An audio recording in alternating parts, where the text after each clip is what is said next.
إليه راجعون إنا لله وإنا إليه راجعون إنا لله وإنا إليه راجعون الله naxariistay magaalada Muqdisho waxa ku geeriyooday gabadha lagu magacaabo Hiwa Cudoon oo ahayd gabar YouTuberada oo baraha bulshada caanka ah oo lagu magacaabi jiray ama lagu naanaysi jiray Hibo Falaq Hibo ayaa daqiiqada ka hor u geeriyootay xanuun haye ee muddooyinkii dambe la dhibtoonaysay iyadana ku geeriyootay isbitaalka Martiini ee magaaladaasi Muqdisho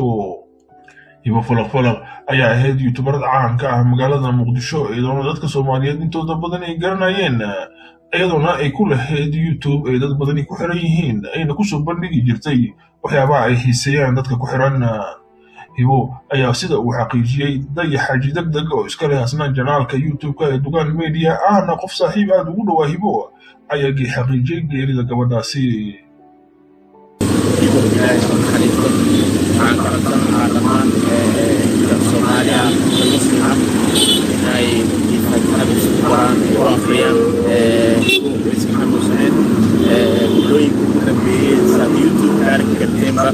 ويسكن بنات هذا القفاد سكن بن يبو ستال كان ستال يتمالي كتير كدي كانوا بعض سلمي أنا أصور الجمل ستال كان لمرتين هوسبيتال أو أي دولة كلها هاي Hibo ayaa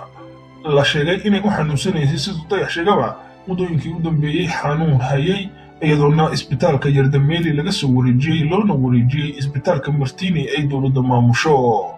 Hibo ayaa lagu xasuustaa gabdhaha YouTuberada in akhlaaqdeeda ay gabar fiican ay ahayd iyadoo sidoo kale ay ahayd gabar afgaaban oo laga nabadgalo sharteeda dad badan ayaa ka naxay rumaysana la geerida ku timaaday gabadhan lagu magacaabo Hibo Cudoon ama Hibo Falaq oo magaalada Muqdisho caan ka ahayd gabar YouTuberada Dayax ayaa sheegay in Hibo muddooyinkii u dambeeyay ay ahayd gabar iska bukaan socda iyadoo ay ku dhibaneed cudur markaasi hayay lama xaqiijin cudurka sida dhabta ah ee u geeriyootay Hibo laakiin waxa uu xaqiijiyay Dayax in muddooyinkii u dambeeyay dhibaato ka haysatay cudur hayay dhanka kale waxaad ka dareemi kartaa mareegteeda YouTube-ka oo muddooyinkii u dambeeyay iska ahayd mararka qaar oo kaliya inay wax soo dhigto iyadoo inta badan mararka qaar iyada muuqaalada ay duubaysay ka caban jirtay inuu xanuun ama dhibaato kale ay haysay dhanka kale Dayax ayaa sheegay ninkeeda oo wiilkan dhalinyarada idiin muuqda uu ka duceystay uuna aad iyo aad ugu dadaalay ilaa inta ka geeriyoonaysay Hibo Cudoon ama Hibo Falaq ninkeeda ayaa sidoo kale saa'id ugu dadaalay hooyadan ayaa la rumaysan yahay inay haysato 2 caruur ah oo ay u kala dhashay ninkan haatan u dambeeyay iyo wiil hore iyadoona hooyo Soomaaliyeed oo ku nooleed magaalada Muqdisho ahayna gabar YouTuberada soo galay xabiis ugu galay la nashayo markaas siiyada hada maradina ila nakta markaas ila tuliga aniga tuqo raxa xiiran duruusi kaza oo aastay waayo fande labiyo shan iyo lix waxa ku darsanaysa fasaxada جبراني مكسب إذا ما إنا لله وإنا إليه راجعون waxaan ka codsanaynaa inaad u duceysaan meel walba aad joogtaan waxaana wada sugaysaa 2 mitir saacadaha soo aadan ayaa lagu aasi doonaa magaaladaasi Muqdisho iyadoo haatan ay socoto qabanqaabada aaskeeda gabadhaasi inna lillahi wa inna ilayhi raaji'uun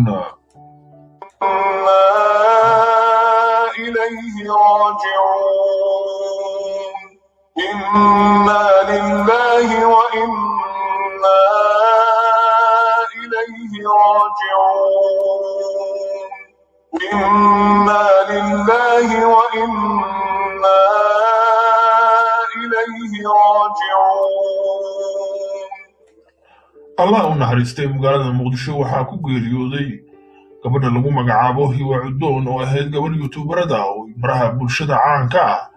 oo lagu magacaabi jiray ama lagu naanaysi jiray Hibo Falaq Hibo ayaa daqiiqada ka hor u geeriyootay xanuun haye ee muddooyinkii dambe la dhibtoonaysay iyadana ku geeriyootay isbitaalka Martiini ee magaaladaasi Muqdisho. Hibo Falaq ayaa ahayd youtuberad caanka ah magaalada Muqdisho iyadoo dadka Soomaaliyeed intooda badan ay garanayeen iyadoo ay ku lahayd YouTube ay dad badan ku xiran yihiin ayna ku soo bandhigi jirtay waxyaabaha ay xiiseeyaan dadka ku xiran. Hibo ayaa sida uu xaqiijiyay Dayax Xaaji Degdeg oo iska leh asnaan janaalka YouTube-ka ee Dugaan Media ahna qof saaxiib aad ugu dhawaa Hibo ayaa xaqiijiyay geerida gabadhaasi.